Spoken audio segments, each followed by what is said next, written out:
Hello, everyone. Hi, good afternoon. How are you doing? Good afternoon. Good, and you? Oh, we are trying as usual.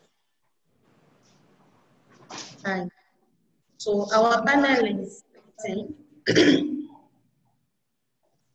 we are in the English version of the debate ResiliArt of cultural diversity and resilience, organized by Festival sur le Niger, that is at its 70th edition. That means since 2005, Festival sur le Niger has been holding some attendees up to 30,000 people next year. This year, due to COVID, we are now in a digital edition of the English part. And we have here Mr. Raphael, Mr. George Kami, Jenny, Gesia, and all our participants of Festival sur le Niger normally used to attend the festival. Hello, Director. We have also with us Mr. Mahmoud Afey, that is the director of Festival sur le Niger. And now, today we are seeing ourselves in a virtual platform to debate about the theme that is cultural diversity and resilience. So, first of all, I will give the floor to all of us here, Mr. George, to present himself and tell us a bit about how he has been dealing with COVID-19 in his country until now. Mr. George, welcome. Hi, good afternoon, everybody. I'm George Comey. I'm a visual artist and living and working in Seychelles. The COVID pandemic hasn't spared Seychelles, even though we're a very far away, isolated group of islands, which relies heavily on tourism. And that's how the pandemic has spread in the community. And actually at the moment, for the last 5 weeks, we've been on sort of semi-lockdown. And the whole country is basically to a standstill. My gallery has been shut for months. And everybody's on basically survival mode. So, but we're coping, we're still producing, we're still creating, but doing it in our own bubble. So that's what's happening in Seychelles. Fine. Thank you, Mr. George. We give the floor to Mr. Koko from Ghana. I think it's more Miss. I'm a lady, not a gentleman. Miss Koko, welcome. Yeah. I joined a little later because I didn't hear the audio. Can somebody else go first? Yes, Gesia. Gesia is coming from Jakarta, Indonesia. Thank you, Peace. Yeah, hello everyone. My name is Gesia. I'm from Jakarta, Indonesia. I work in Good School, an art ecosystem co-founded by Ruang Rupa, Serum, and Davi Suruhara. We have school programs, we have art collective campaign programs, we have fundraising unit, and of course during the pandemic, like everyone else, we've been working from home and on migrating to online platform. But there are some solutions, or there are some projects that we do in the midst of this COVID that later on I would like to share with you all. Yes. Isha, can you remember all our followers what you used to do as activity in Jakarta? Oh, the activity in Jakarta right now? Yeah. The cases keep rising, but some offices have this, work from home regulation, but some can go to Good School, because in Good School, there are some part of Good School become the studio for the artists, or some still go there, but it's really depends on everyone to do the social distancing. So that's what's happening. Thank you. Welcome, Jenny. Hello, good afternoon. Hi, everyone. Good afternoon. We are all fine here. How is London? London is okay, as much as it can, under lockdown, another lockdown. Yeah. Fine. We want to hear from you how you are dealing with COVID-19 in your sector until now, and we want also to know about you. You are a cultural actor, and many people following us right now have to know that we are talking with many persons from several countries and from even different continents. So we need to know something about you and also how you are dealing with the crisis from 2020 till this year? Okay, so first of all, thanks for having me. I'm a senior lecturer. I'm at the university, at City University of London.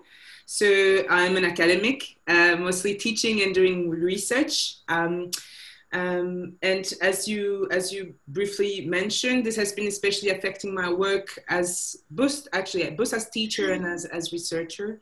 I'm part of the Center for Culture and Creative Industries, and I'm also the director of a MA program in Culture, Policy and Management. And since March, we've been teaching online only. So, well, this is essentially an international cohort with students coming from all over the world. We've been dealing with different time zones from, Colombia and, students in Bogota and students in Seoul, and trying to accommodate with a time zone that works for everyone.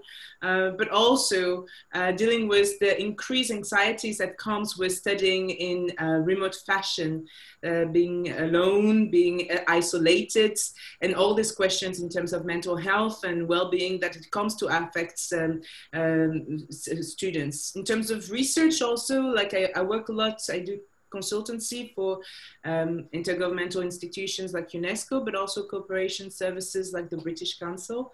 And I was due, for instance, to travel to Dakar in March last year for a project around capacity building around the art sector. And this has been also a new way of reinventing what we used to do, and tweaking a bit projects in different ways. So from a capacity building project based in Dakar and with practitioners in Dakar, we moved into auditing capacity building project that concerns the team of the British Council. So reinvention a lot, both in terms of teaching and research.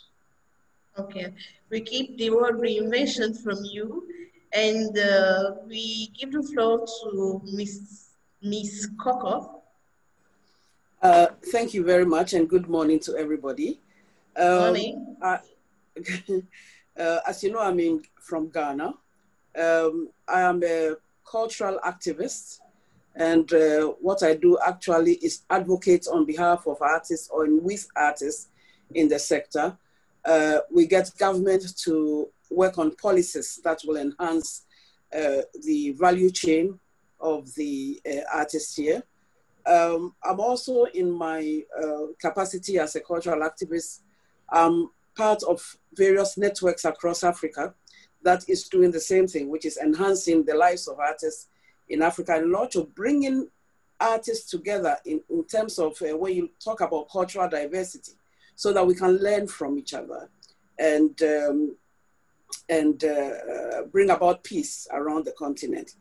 In my producer life, I create platforms for young and older artists to be able to perform in various conferences, concerts, festivals, and stuff. Of course, now, like everybody else with COVID, our activities have been toned down a bit.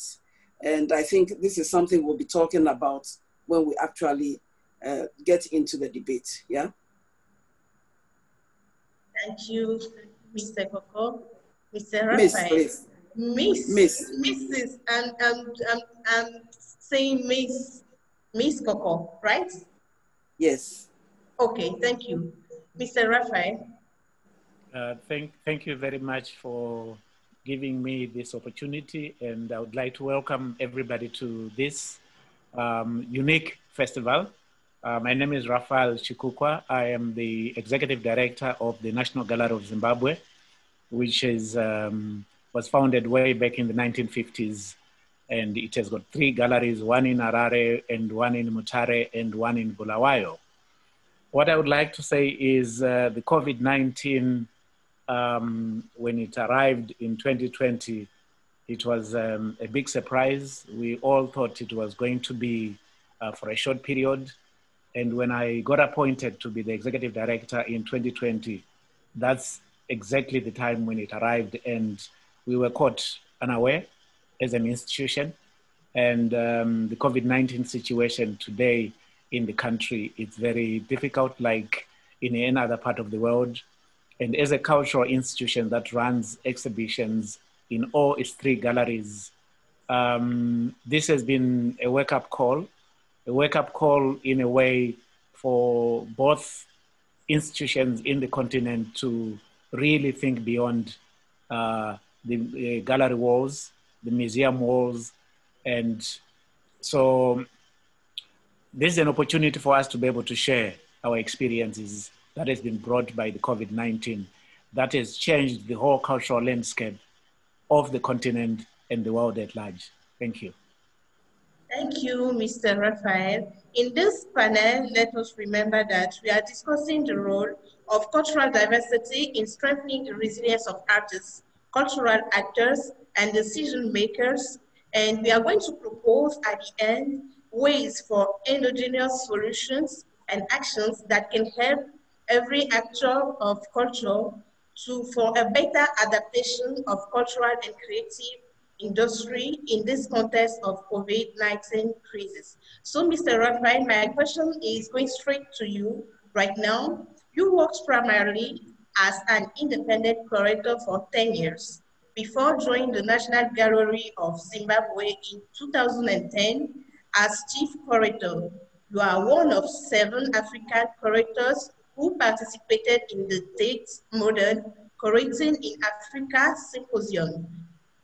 My first question is, according to you, what are the challenges and perspectives of digital technology for the promotion of cultural diversity?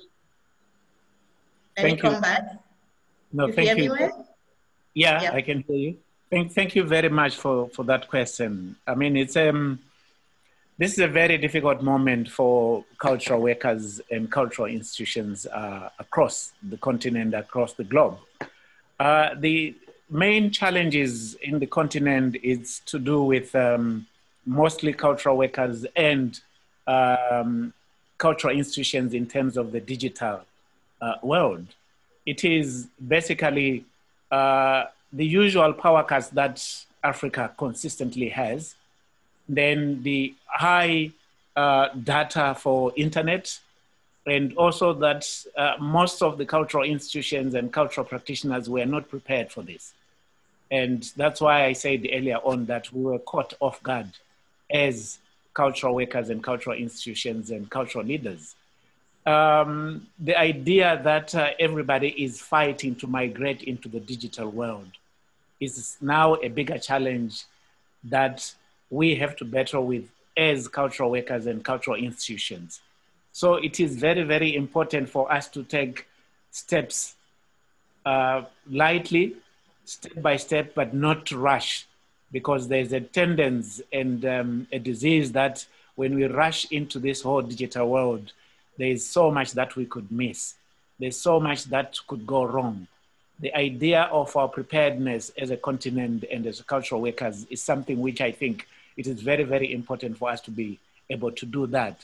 And for also our governments to be able to work with the network providers so much that the prices for data can go down so much that at least both musicians, performers can be able to be online without any challenges, because the income that they've lost for the past year is something which we're still battling with.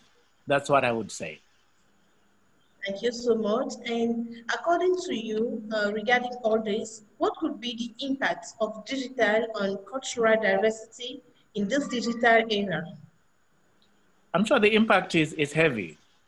Many festivals have been canceled. I mean, the art fairs that were supposed to take place in South Africa, they all had to go online, but that whole migration process, it means that so many things have been lost. It means many value chain of companies that were service providers for the festivals, for air tickets and everybody, they also have lost out. So the tourism, cultural tourism has been badly affected by the impact of the pandemic. So that on its own is something which most countries and across the continent we're still battling with. And we're still trying to nurse our bruises from the impact of COVID-19 when it hit the continent and when it hit the world at large. So I think it's the aftershock of the pandemic. It's something which 2021 provides us with a creative opportunity for us to turn around things. And I want to see this as a fertile ground for creativity for all of us. Yes, this is the time to think about how to reinvent ourselves, to keep on creating until it ends, because even if things are getting difficult, we have to keep some ways to keep doing what we are doing. Thank you so much, Mr. Raphael. I am now with Miss Jenny. That is a senior lecturer at the Center of Culture and Creative Industry at City University of London. You make research and you are a policy consultant at UNESCO, OSIWA, British Consult, and also at Goethe Institute. And you are also a member of the expert group on the UNESCO 2005 Convention. So what are the challenges and perspectives for promoting cultural diversity during this crisis of COVID-19? Thank you. I think I want to start first by saying that the perspective that this global health crisis has brought is shedding light on inequalities and malfunctioning mechanisms that were existing prior the pandemic. The fact that there are, you know, already like inconsistencies that exist within the ecosystem, and you know, whether it's in terms at the individual, organizational, or more systemic level with the role of the institutions, these were put into full light, into a bright light with this pandemic. So it's in the sense, and that's something that Raphael has already mentioned, the challenges came differently for different sectors, obviously. Whether it's, you know, sectors that rely on live performance, that rely on the live and the attendance of tourists and audience, so those who rely on this primary engagement, but also something that George mentioned beforehand was the example of his gallery, people, you know, not being able to come in and to visit. So this has definitely had serious impact on this kind of industries. But at the same time, when we think of, you know, cultural diversity and the diversity within the cultural economy and, you know, the different sectors, it hasn't impacted the same way for, let's say, sectors that deals with digital art, sectors that are more involved into gaming, that are involved into esport, that are involved with publishing, for instance. So it hasn't impacted the same way all the industries. So it's very important to have a differentiated understanding and differentiated approach of, you know, the pros and cons, not necessarily the pros and cons, but like the impact and the significance of this impact on different industries, and hence the diversity of products that are proposed on a given market. In terms of in terms of the challenges, this is important to keep in mind. As I said, then. And that's something that, you know, came to my mind hearing what Raphael was saying, is the issue of digital and the issue of access to this kind of platforms. So, for instance, one of the perspectives that this global health crisis has put in the bright light is how the digital becomes so important for the overall cultural industries and for the economy within those sectors. And again, very differentiated players here. Some people are very, and some countries are very digitally connected and alive, and you know, if you want, technology savvy and digitally savvy, while other countries, and I'm thinking even within, you know, for instance, the continent, you have huge disparities, and hence, again, increase in terms of the inequalities of players and inequalities of capacities of those different players in terms of connection, in terms of equipment. But as said before, these inequalities were maybe also related to whether or not artists and cultural workers were recognized as cultural practitioners were recognized as worker per se, were, you know, benefiting from a framework that was supporting their activities or not. And this has been increased in a context where, you know, in terms of backup plan or financial strategies that can be offered and available. So if you think of the financing system of the cultural sector, for instance, that always had to struggle with, you know, corporate banking system, this is here again the type of loan that were available to cultural industries compared to other small and medium enterprises were not the same. And so this again has shed light on the increase of disparities and increase of inequalities that were already existing differently in different parts of the cultural economy and the diversity of its products. Thank you so much.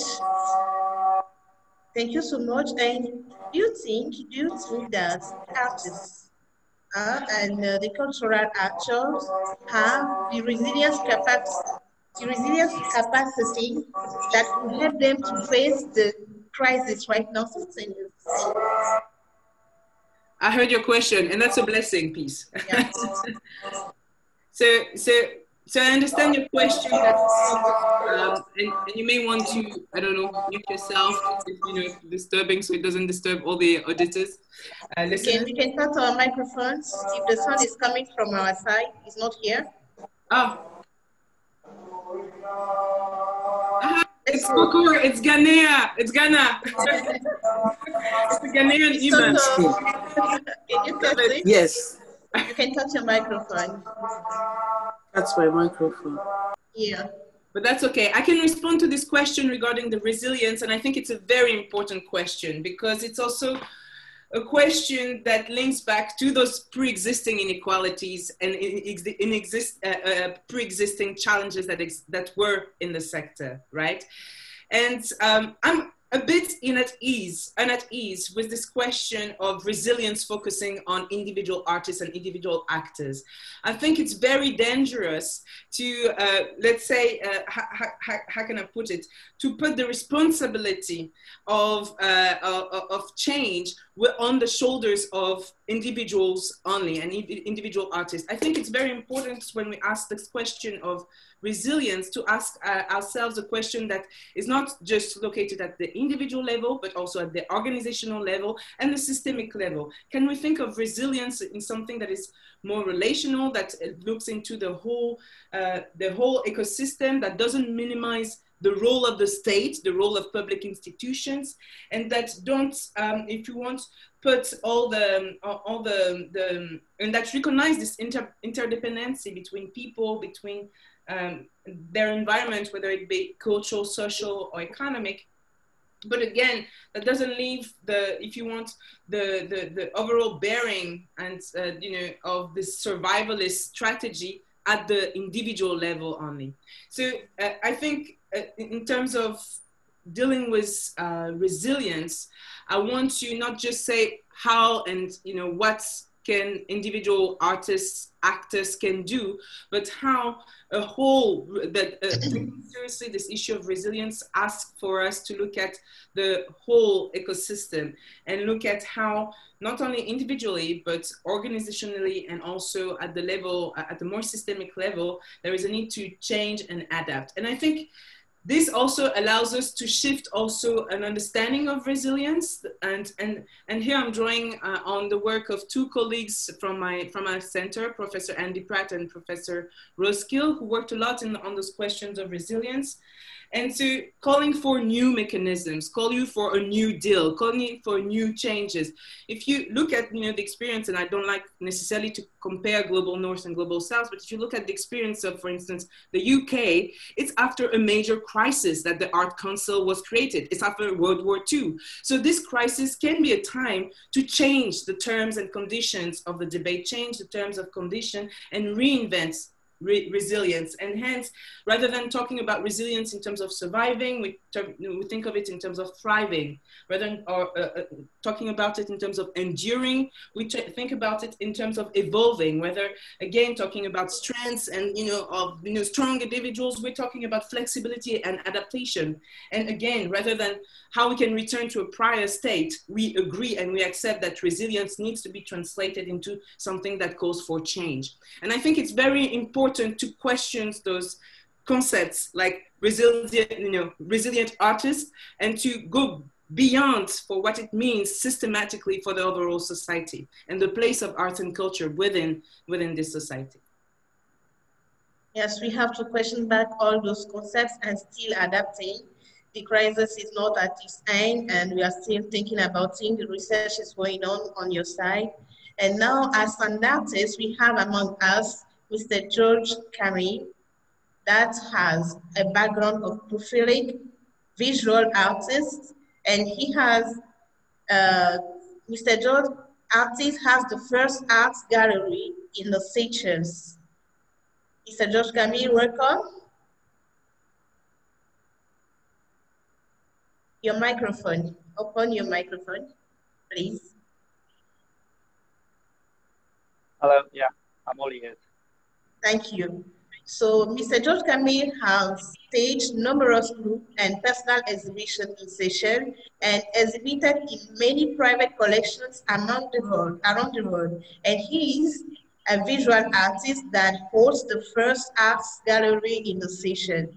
So Mr. George Comey, what are the most important challenges and stakes with regard to the circulation of creativity in this period of health crisis?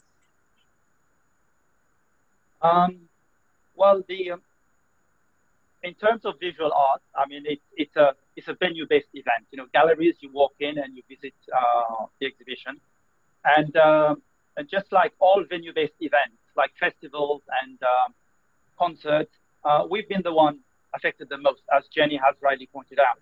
We are part of the sector that's been most affected by the pandemic, and I mean, the cancellation of all these events has a major blow on the survival of artists. And these are people who are functioning on the borderline, literally.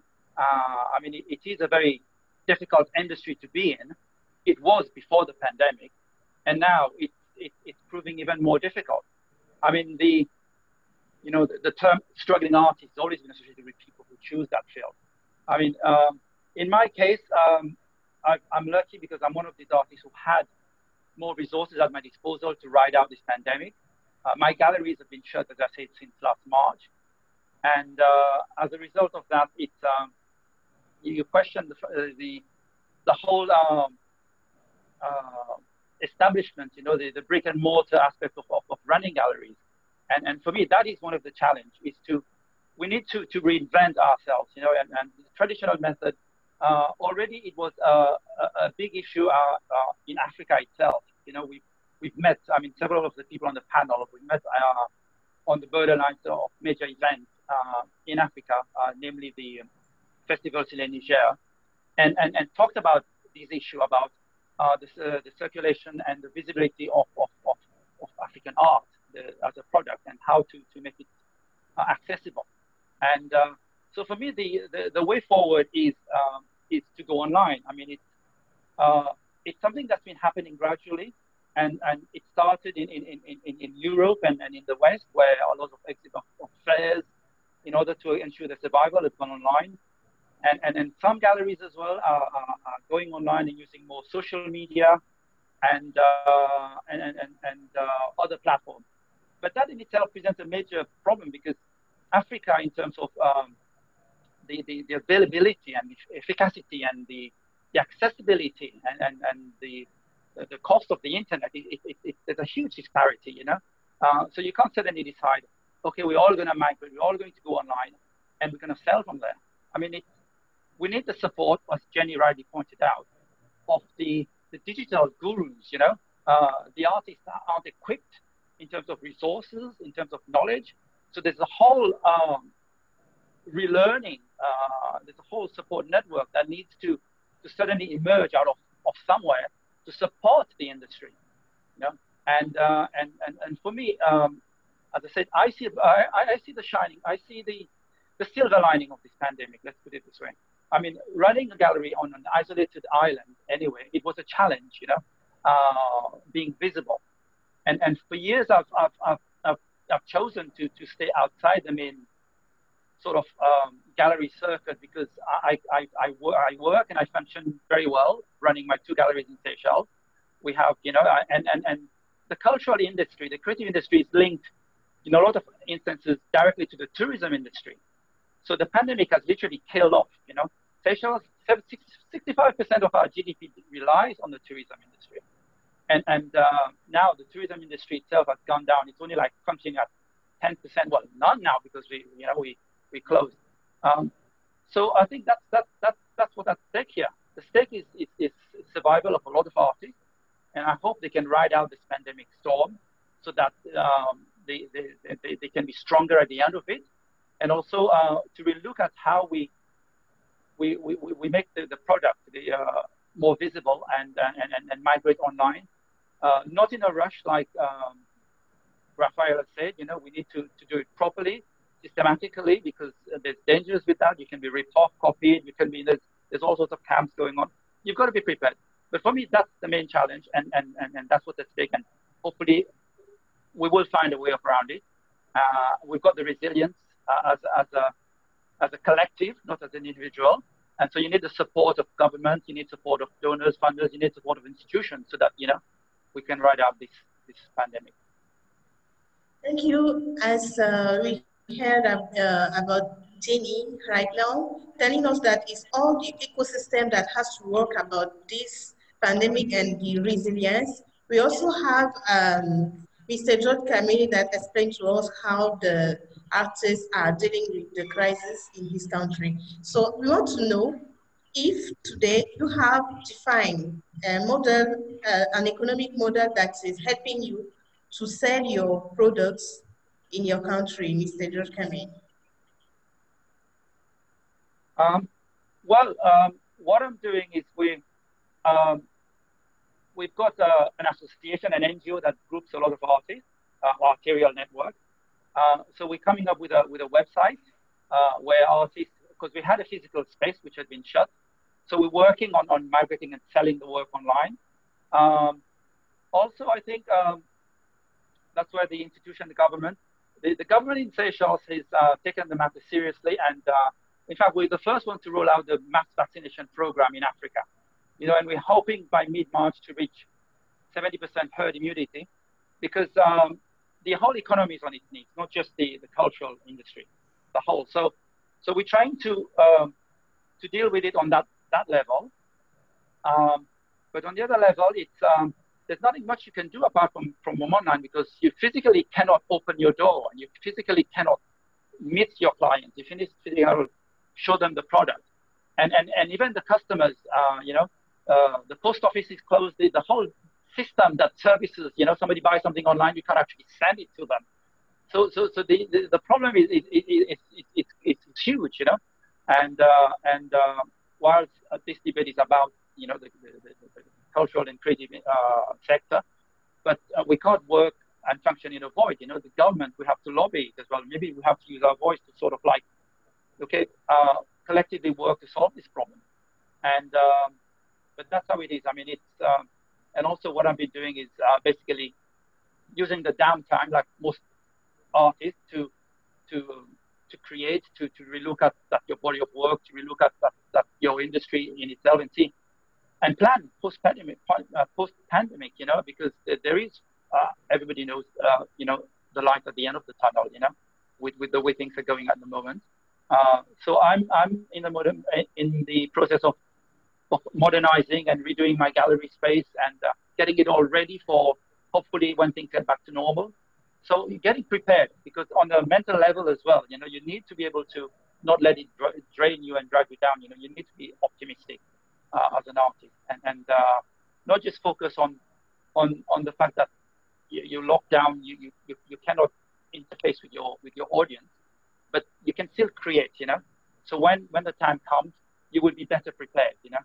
So that's basically how I'm dealing with it in Seychelles. As a matter of fact, we think that this board behind you has been created right now at this pandemic period. We are seeing something behind. Is it not so? Yeah, yes, I've created a lot of work during the pandemic, a different kind of work, and that's, for me, it's what this pandemic has actually got me to do. You know, you do a lot of reflecting, and it's changed my style. I've changed the images I'm using. So I'm doing different work, and for me, I think it's the case for a lot of artists. When you're trying to navigate this challenge, and so you're better prepared when you come out at the other end of the tunnel. Great. We have all this optimism, we're hoping for better, and we think that we will go back to normal soon. And Festival sur le Niger is missing you. You are also missing Festival sur le Niger this year, but you will see all online. We are present here, it has started. Now, I'm talking back to Miss Coco, that will share with us today some of her experiences in Ghana. She is in the sub-Saharan region of Africa, and she is a creative artist.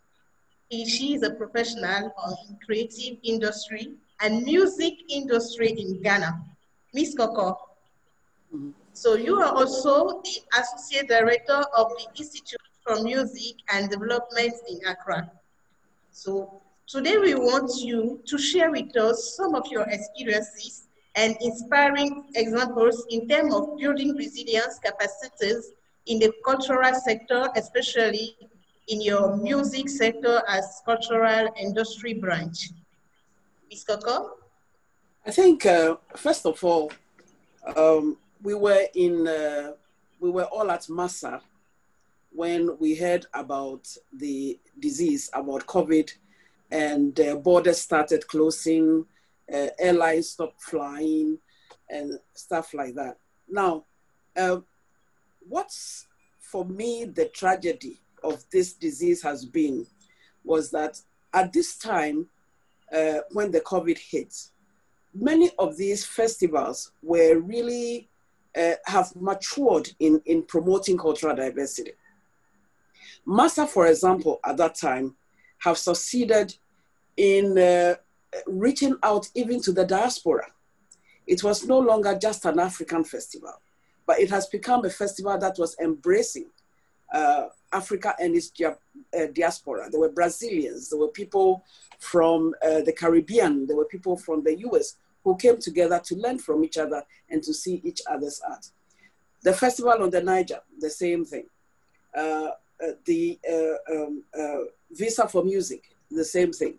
Ghana had the year of return where people were coming back from the diaspora to seek ways of coming together. Now, I think that what then happened was that because of this disease, many of these things stopped. Now, the fact that it stopped, in a sense, is not so much the big issue.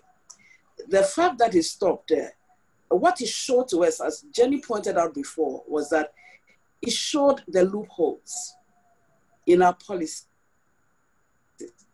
It showed the loopholes in the networks that we sought to create. It showed that in Africa, we were not prepared for when something like this will hit, especially for our artists. There were no funding for artists to create anyway, let alone funding for when we get to a point where we cannot go beyond our territories or even beyond our houses. And that for me is one of the main things. When you are asking me about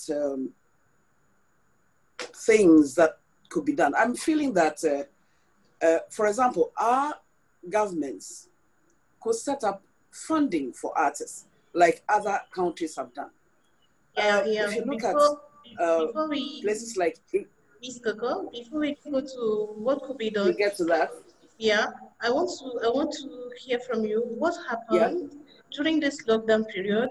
in Ghana where artists were not prepared for the pandemic and they were hitting hard because the cultural sector is a sector of contact. So now, what happened? What are the models that were, in your opinion, so resilient that has to be shared with the world so that we can learn also from that one? Yeah, well, there are downsides and there's upsides, right? The upsides is that people are using more and more the social media. People are using more and more the linkages in the internet and stuff to create with each other. Basically, that is the major thing that is happening now between artists, creating together more on the net than in contact with other people. So we have co-creation, online, yes. And we have more production of many artists, featurings, and all those kind of things. Absolutely. Also, there's a lot of planning going on. You could tell that out of COVID, there is also the advantage that artists are really planning more in terms of the next steps, you know, in the music, in the visual art and stuff like that. And that we see that as well. So particularly in the Institute for Music and Development in Accra, how do you deal with it? Basically encouraging artists more to use the online. In fact, one of the things that we were doing is when we were pushing governments to do policies regarding creation, regarding the value chain. And we're pushing really hard for people to be learning how to use the internet more to create. This has become more and more important. And this is something that we are moving artists to do more and more in the Institute, yes. There's also another thing which is coming up, which is happening now, which is really important. People are looking at precision quality. Precision quality meaning that people are feeling that at this time when we have the time to sit down and create, we should look at quality in our creations, be it in the visual arts, be it in the music and stuff. How do we, after COVID or during COVID, reach more people with quality? Rather than saying, well, I'm just an artist, so, you know, I can do anything. And it will please people. How are we looking at quality? And that is one of the good things that is also happening out of this pandemic. Yeah, fine, thank you. So now, what are the mechanisms that you were talking about? I just interrupt you when you were going to that way. You were talking about some mechanisms that can be implemented. Yeah, well, I for example, like ResiliArt, which has been, it's a global movement by UNESCO. And I hope that our networks, and we have networks in Africa. We had the arterial network, which is kind of limping along and stuff, but that our own African networks will develop in a sense that they can look at best practices, for example, for artists. They can look at how best to encourage our artists to do more. They can look at how we shape the experiences and how we share our experiences on our networks. Right now, as we cannot go to festivals and share these experiences, how do we share these experiences online through our networks? That is one of the things that I think we should really look at. We should also look at policies. How do we move our governments, to actually create the kind of policies that will enhance the lives of artists during these kind of pandemics? It seems to me like when policies are being created, nobody thought about the fact that somebody could get sick at some point, you know? And I think that these are some of the things we have to start looking at also, yeah. Thank you so much. Thank you so much for all these shares. We are now going to Jakarta to see Gesia. Gesia? Hey, hello. Hi. So Gesia, This crisis has written all of us over the world, and Jakarta has not been spared. As a writer, an organizer that has worked on numerous national and international arts projects, you are currently the thematic director or coordinator of articulation and curation, right? So what were the challenges in this COVID-19 crisis? What were the challenges and what are the perspectives linked to the circulation of creativity in this health crisis time? And how did you structure your experience during the crisis since February 2020? Okay, thank you, Peace. Well, I think the previous panelists have already put it really amazingly. So yeah, I will talk in my capacity as the representative of Good School and things we do in pandemic. So the thing about collective practice is that with Good School has a 60-member-ish is that all projects and programs always start from their own personal concerns. So during the pandemic, one of the member, her name is Distri, she has parents who are doctors and she has the concerns about the lack of PPE, personal protective equipment in Jakarta hospitals because it's all the cases were like rising without the preparation from the hospital side. So she reached to Good School in order to use our existing resources like 3D prints and to make face shields. And we opening up donations, and then other members are helping her to creating the PPEs, and then also our school headmaster MG Pringgotono, he has a project where he do upcycling used banner plastics, so he also make the protective gown along with the help of other members who still live in Good School because we have studios, and also with the help of neighbors, and through the donation we can also pay those neighbors because some of them lose their job. And then, so yeah, our hall that used to be for music festival, meetings, exhibition, it turns into an emergency PPE factory. And other than that is that some members like Ami and Hasrul, who still live in Good School, they have a concern in the shortage of food, like during the pandemic. So they initiated that urban farming in Good School Veranda. And then we're lucky to have a networks with farmers in Sukabumi village because we have a program called Rekfest in the Valley where we do our music festival in that village. So at that time, using their resources, we are turning our art merchandise shops in Good School to grocery store, online grocery store. So we send them foods, vegetables with affordable price. So I think that what was going at that time is that was the time when we should ask ourselves, not what art can do, but what we can do as a human being, with our existing resources. And then by accommodating the personal concerns from our collective members, the collective practice is become the platform to amplify their solution towards their concerns that might be everyone else's concerns. And one of the examples is that Serum Art Handling, which is the business unit that focus on art handling services, is one of the most affected in pandemic, maybe as you can imagine. But later on, they came up with a solution of exploring virtual gallery based on 360 camera, because as you know, 3D rendering gallery doesn't really require any hanging paintings or like measuring eye level or putting installation and so on. So last year we have 7 exhibitions in Good School where the art handling can still do their job and artists in our art ecosystem can still exhibit their work through this 360 platform, and we still loyal to the health protocol, like social distancing measures by stretching the preparation time because we have to make sure everyone not gathering in large scale of people. So yeah, the good thing is that we can always— How many people are allowed, Gesia? How many people are allowed for these events? Yeah. It depends on the space. So it has to be 50% of the space capacity. So that's the regulation in Jakarta. So yeah.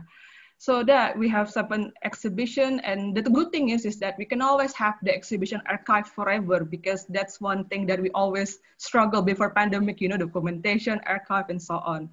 And then other advantages is that with all these online settings, it allows us to connect more with other networks outside of Jakarta. For example, like this debate, and also we have joint classes with Black Star Lines from Ghana, and with Stade Schulo in Germany, and then we have several times of joint classes, inviting international lecturers. Maybe after this, we can invite all of you to our joint classes with Good School. And then in the pandemic, our collective studies program have 22 different participants of collective in Indonesia, which is maybe probably rarely possible to do before COVID because of the distance, not everybody can afford to move to Jakarta to following our program. So actually the advantages is that we can connect with many different people in our archipelago. So yeah, I think, of course, the online setting is still a new thing for all of us to adapt, but I'm personally happy that it allows us to connect more far than ever, So I think it has sort of like give us a new form of collectivity, in the midst of this pandemic. So yeah, I think right now what we can do is that to be solution oriented, and then first and foremost, don't overlook our health, because pandemic is all about reflection of our healthy habits, we get more time to think about our health. And then make sure we always reach out to our networks to maintain the friendship, because as we in Ruang Rupa said, that make friends, not art. That's the first and foremost. And because the friendship is what makes us can cope with the struggle of this pandemic. And then about structuring our experience in this health crisis is that, first and foremost, taking more time, balancing our online experience, not only for work, but also to have fun, to keep our sanity, because in the work from home setting, it makes our personal space and working spaces kind of blurred. So since we are in collective in Good School, it is really important to remember that aside as a professional colleague, we are also friends in this collective. So allow each other to work in their own rhythm, because everybody has their own responsibility at home. Some of them have kids, etc. So it's really necessary to allow everyone to work in their own rhythm, and then allowing certain things to fail and give people to try again, and then allowing disorganizing things to happen during this adaptation to this pandemic. Because sometimes before we really aim for efficiency, to success, to making all of the to-do list tick, but then again with this adaptation, we need to make sure that we are allowing this failure and disorganized things to happen. So yeah, it is nice to retain that sense of humanity as opposed to being in control with the digitized relationship. So that's what's happened in Good School in Jakarta. Nice experience from Jakarta to Zimbabwe to Ghana to London and a lot. And we are happy to have among us here Mr. Mahmoud Dafe, the director of Festival Sur le Niger, that used to have like 30,000 attendees every year. And this year they are not doing it only in presential. There will be an addition in presential. There will be also in virtual. That is what we are holding here. And we talk about cultural diversity and resilience. We are thanking every panelist that participated to this debate for your ideas and sharings. And I give the floor to Mr. Mahmoud Dafe that has a word for us. Thank you. I would like to thank you, all of you. We are very happy to listen a good story. And I especially love the last word from Gesia, to be solution-oriented. I think we must keep in our mind, culture is definitely the solution. And thank you. See you next time. And bye-bye. Thank you. That's it. That's all my English. Merci Peace pour cette modération qui était très bien. Et merci à Mamadou Ndiaye aussi qui a bien modéré le panel francophone. We'll see you around Ségou'Art Festival sur le Niger soon. All right. Thank you. Thank you. Namaste. Thank you. Bye-bye. Bye. Yeah. Thanks, everybody. And, thanks, everybody. Yeah, we should do it more often. Huh? It was fun. Hey, George. Yes. Yes. Maybe I would like to keep in touch with you all, and then maybe we can do the class bareng next time with Good School. Yeah, I would be happy and find the perfect time in our different time zone. I know how hectic it is, but let's do it in the future. Yeah. Fantastic. Okay. All right. Bye-bye. Okay, George. Yeah. See you next time in Harare. Hi, Jenny. Jenny, I'm waiting for you. Where are you? On my way, on my way. Okay. You're going to Senegal. I will be coming after the COVID. Yes, Rafa. We're waiting for you too. Take care all. Take care all. Bye-bye. Bye Thanks, now. Jen. Ciao. Bye-bye.